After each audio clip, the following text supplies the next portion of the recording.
David Shapiro, who is a former FBI agent and a specialist in financial crimes. He now lectures at the John Jay College of Criminal Justice in New York. Welcome to DW.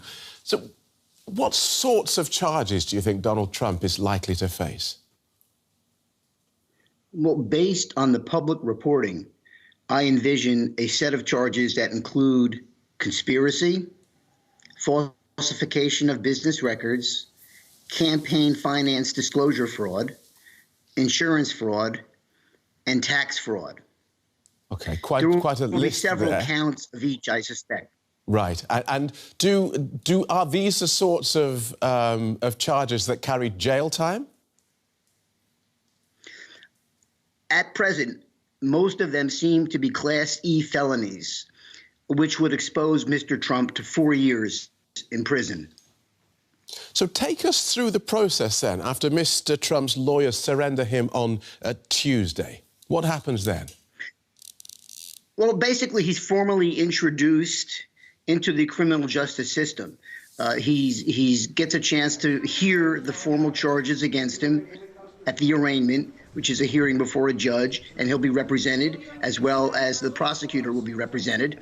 And he'll be fingerprinted, photographed, bail will be set, the usual process, and then some discovery, that is evidence or records and things, may be given to Mr. Trump's attorneys at that time, but maybe not.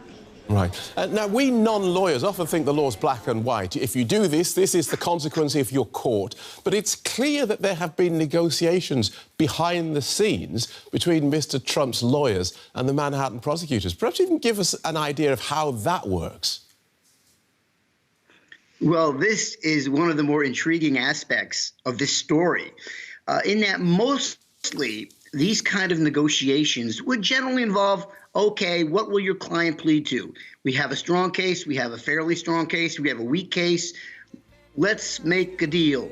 But in this case, Mr. Trump is such a renowned figure that the purpose of bringing all of these charges and all the hoopla that we've read in the media are not going to be gone to waste in a half-day plea agreement of, okay, Mr. Trump will plead guilty to the falsification of business records, a misdemeanor, and we can all go home and focus on other things. So that really alters what would normally occur in the negotiations behind the scene. I think the prosecutor will take an aggressive, firm stance, and likewise the defense attorneys recognize that they're going to have to file many motions and maybe take this case as far as it may go, which may be the U.S. Supreme Court. Excuse me, the U.S. Supreme Court.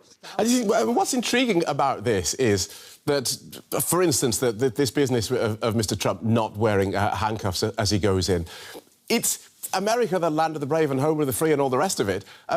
It's different if you've got good lawyers or if you've got a big name, clearly.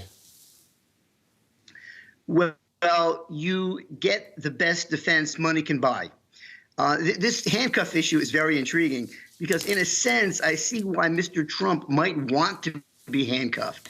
It increases the gravity, the victimization, the martyrdom, and it makes him appear as if he's a dangerous criminal, a la a mobster of the 21st century.